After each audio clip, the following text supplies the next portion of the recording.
Welcome to Second Take, the show that focuses on the issues behind the news. With the collapse of the gold price and the sector's tough wage talks underway, one begins to wonder just where South Africa's gold production is headed. Mining Weekly editor Martin Creamer attempts to find out. Welcome, Martin. South Africa's status as a gold producer has taken a big knock. Where does the country rank on the gold ladder? I mean, we're down to sixth place below Peru. I mean, that really hurts me. And I mean, 6 years ago, we were top dog. Now, all of a sudden, you know, it's China, it's Australia, it's the US, it's Russia, it's even Peru ahead of us. And that hurts because, you know, we've got a lot of capacity. I mean, when you look over the hill here from where we're sitting, that Rand refinery, it's totally underutilized. I mean, it could do so much more. So we were planning for so much more. In the 70s, we were doing, you know, large amounts of gold. We were more than 60% of world supply.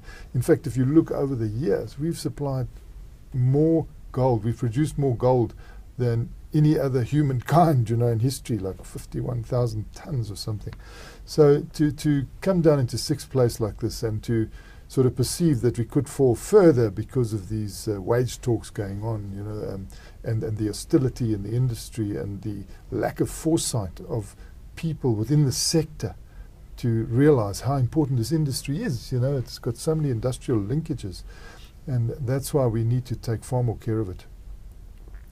Recently, the gold price has taken a hammering. Can you elaborate on that? You know, I mean, this gold price in Rand terms has often protected us, you know, because the dollar price might fall. But when you translate that into Rand terms, you're often in a comfort zone.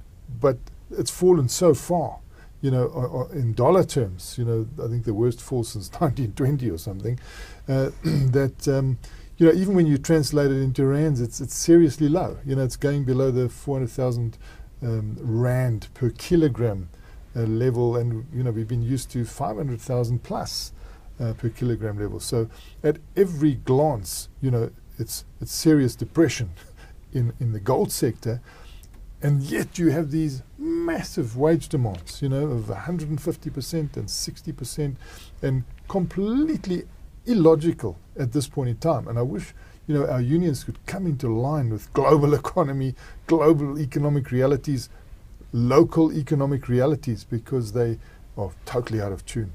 Let's talk numbers now. How many people are employed in the industry and other sort of numbers that happen in you know, I mean, 142,000 people. You know, the Chamber of Mines has put out this booklet because it just wants to indicate what sort of industry this is.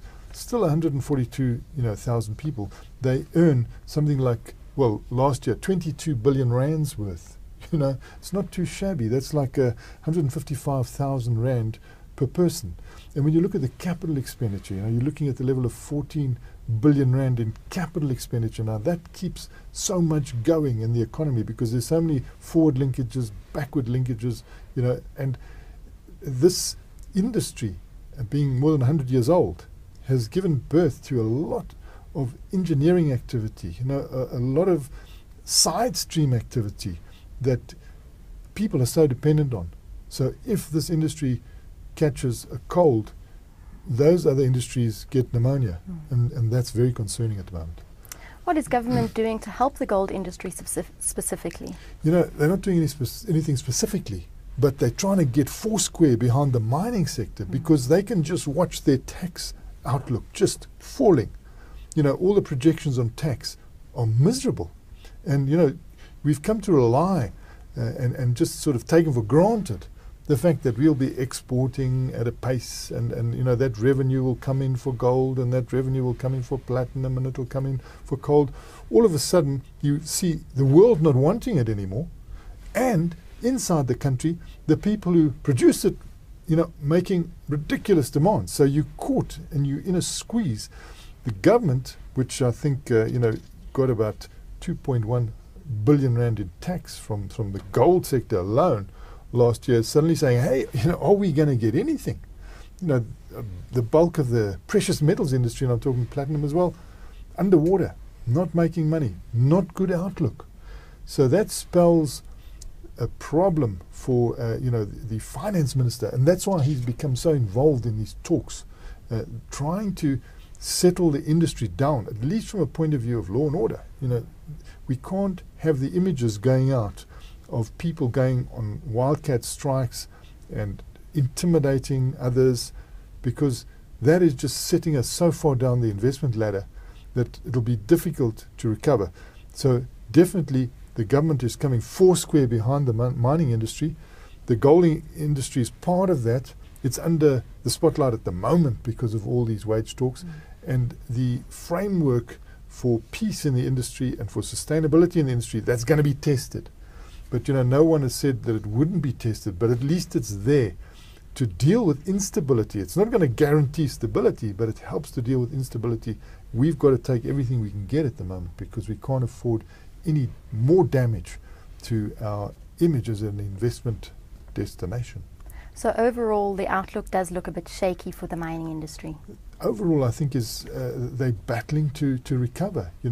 Although they have come together and South African mining sector incorporated almost at large has agreed. You've got AMCU still scratching its head and not coming forward. I'm glad they keep saying AMCU will come forward. So it's wooing this industry to come into the main fold, but we can see that they're reluctant to do so. But hopefully the line will be drawn on wildcat strikes. I mean, we've got all the legislative framework here. If people want to go on strike, I mean, it's a democratic right, but they've got to follow the right procedure. We've got those procedures. We've had them in place for a long time. And those who go into a wildcat position, I think their strikes must be stopped, and quickly. Well, thank you very much, Martin. It's a great pleasure, Shannon. That's the show for today. Join us again next time for more news and insight into what's happening in the mining world.